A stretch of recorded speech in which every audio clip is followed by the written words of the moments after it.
Aunt Lou, Miss Emma, and Grant arrive at the Pitchett plantation. They enter through the back door and inform the maid that they wish to see Mr. Pitchett. Miss Emma was the cook here for most of her life, just like her mother and grandmother before her. Grant's aunt washed and ironed, and Grant ran errands.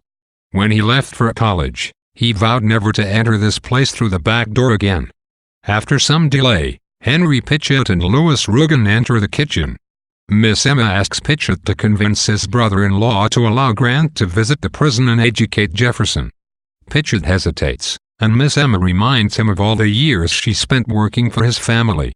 Pitchett asks Grant what he expects to do, and Grant responds truthfully that he does not know. Grant carefully avoids being disrespectful, making sure to lower his eyes when necessary. After some cajoling, Pitchett agrees to speak to his brother-in-law.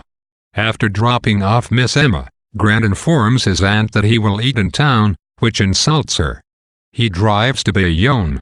After crossing the railroad tracks and making his way down a poorly lit road into the black section of town, Grant stops at the Rainbow Club where Thelma Claiborne, the owner's wife, prepares his dinner. At Grant's request, his lighter-skinned girlfriend Vivian arrives. She sits with Grant and they talk quietly.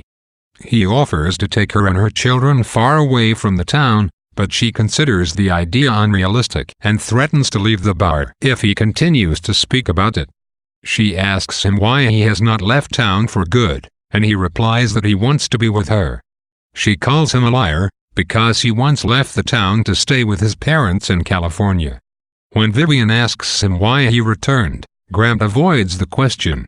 She reminds him that they cannot be so open about their love for one another until she finalizes her divorce. While dancing, Grant tells her about Jefferson's sentence.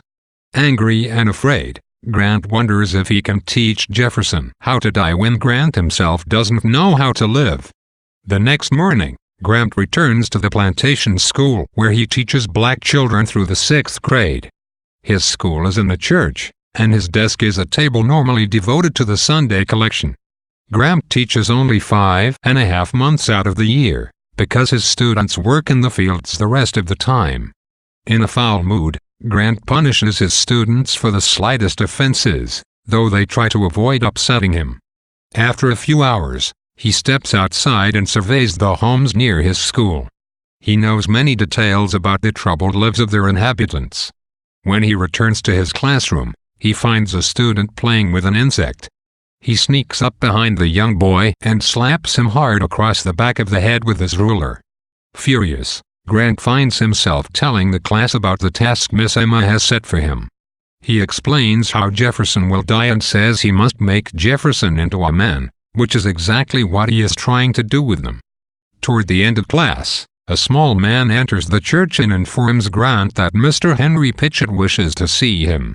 The main conflict of a lesson before dying lies within Grant himself. Even though Grant struggles to manage in the racist white society, his primary struggle is with his own mind. As he says to Vivian, he cannot face Jefferson because he cannot face himself and his own life.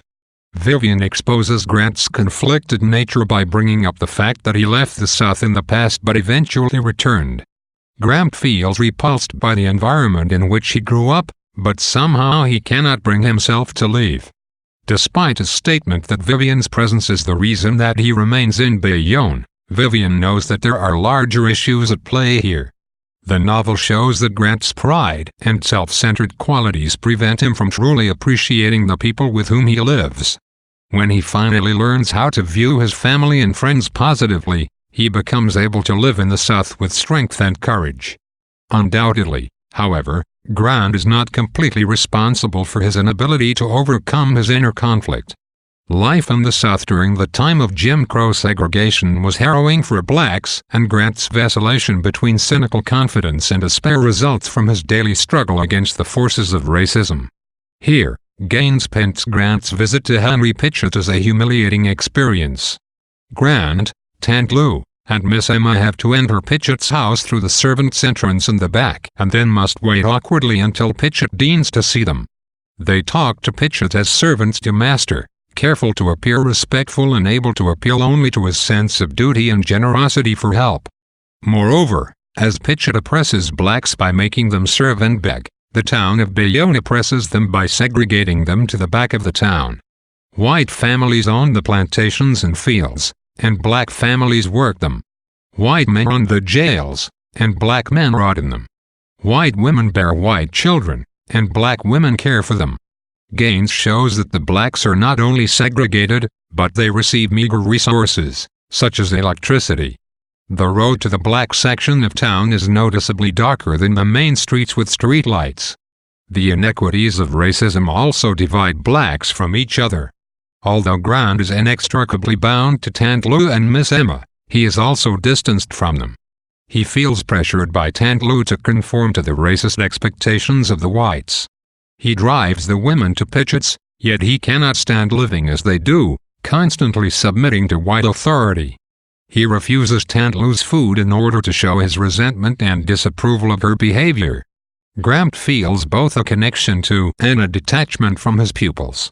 He wants them to thrive, to transcend the low-class work for which they have been slated, but he expresses frustration when they do not exhibit the concentration that will help them thrive.